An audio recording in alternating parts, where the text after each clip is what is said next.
How's it going? Welcome back to the Daily Grind. So we are headed over to FBI office to do a little bit of prep work. Not exactly sure what's going on over there. Some puffiness or something with the carpet tiles.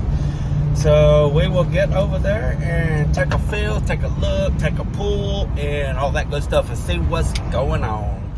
So there is moisture coming up from this concrete. My patch is just, look at here. Wow. See where it's wet? Yeah. So we'll have to do some moisture mitigation here.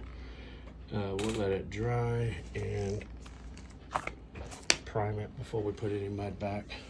Alrighty, check it out. We got a whole bucket full of floor patch. Look at the thickness on that stuff, boy. Anyway, I got a whole bucket of floor patch that we had to chip up. And look at the tile.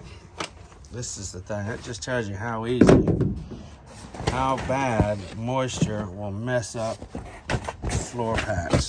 That ain't on there. Look at that. So look at that. That tile, that stuff just stuck right on the tile. Look at that. See that? I mean, it just came right up with the tile. Definitely, if there's even a hesitation, a slight little thought that there might be moisture, it needs to be dealt with, or you end up with stuff like that. Shame on you, Ruben. Okay, we got that taken care of, what we can do at this time over at the FBI office. So we got about 2.5 hours now left to kill before I can go over and finish up that quarter room. So we came over here to get a little bit of head start on this room here at the assisted living facility, one of the assisted living facilities here in Manchester. Let's turn around and see what's going on. Okay, so this is your traditional assisted living carpet. It's got like the rubber back on it to keep all the accidents from going all the way to the concrete, staining it and stinking it up. So that's a great idea. I already got this much up. It's not too bad. I don't have my carpet tools or anything like that with me because I wasn't planning on doing carpet today. As I stated the other day in a video, really would love to have a bigger work van just for that reason. So the toilet was up, cold base needs to come out, vinyl's coming out. We're doing vinyl and carpet. And yeah. Watch this. I showed Luke this a while ago. This is absolutely hilarious, okay? Now, mind you guys, okay? This is so the store that I work from is he's a super good guy. If you guys remember the interview that I did with him, he definitely is about helping the installer and doing whatever he can for the installer and stuff like that. He always has our backs, any of us, anybody that subs work for him and stuff like that. Super easy going, ready to deal with and stuff like that. But check this out, okay? Now, he's like the main flooring store here in town, okay? He does all the city work, all the school work, assisted living work, all the town's work, that stuff like that for the city. Hi, Mr. McCain. He gets it, okay? Now, as a matter of fact, there's only one other little bitty rinky-dink little flooring store in town because the other two have completely gone out of existence.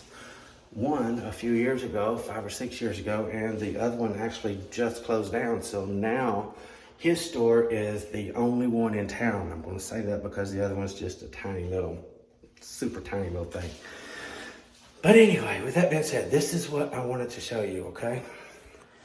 Okay, so this is what I wanted to show you. This is my work order here. For something like this, this just goes to show you that you cannot bid everything for square footage or even square yardage. You always gotta, okay, look at here. So it don't matter what, a bathroom.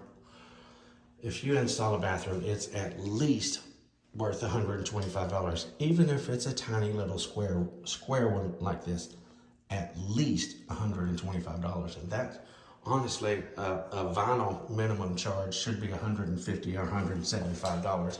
That's what I feel.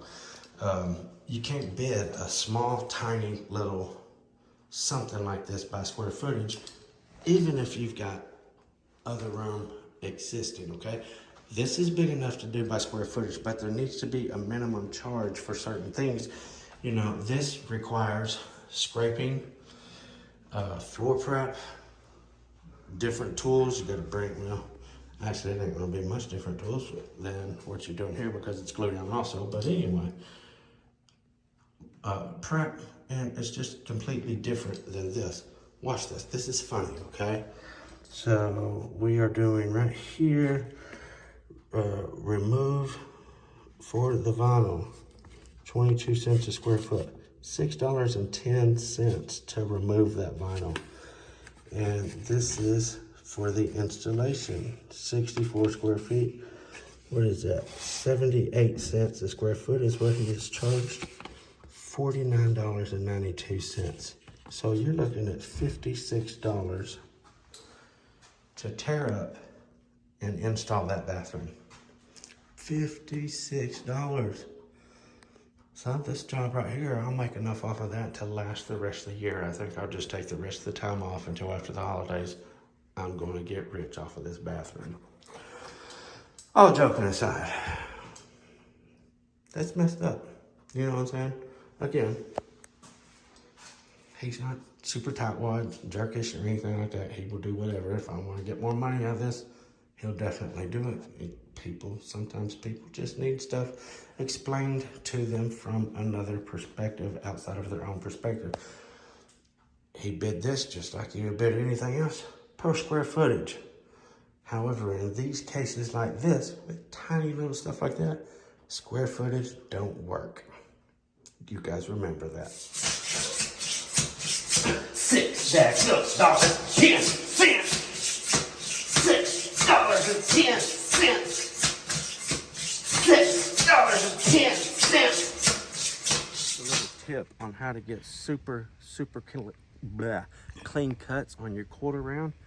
Whenever you set your piece here and you go down and then you come back up, whenever you come up, it's just like a back split or something. I forget what you call it, but when you come up, the teeth are actually going this way on the top finish. So sometimes you'll get a little fuzzy edge right here if you will left from the teeth coming back up through it this way. Sometimes it's tear out is what it's called. On the back, sometimes if you don't have a good blade, you'll notice that you get some tear out on the back because the blade is going down, okay? So if you will actually, when you go down with it, when you go down, pull your piece away, then bring your saw up instead of leaving your piece of trim against your blade and bringing your saw up, okay? Watch this. Okay, can you see my piece of trim? Mm-hmm. Okay, watch. I'm gonna make my cut, pull my piece away, then raise the blade.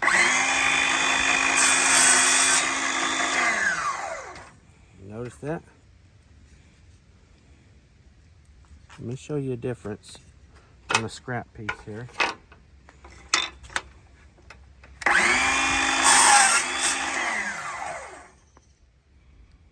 I don't know if you can see it or not. I might just be super anal about that, but see the little bit of fuzzy right there along the edge.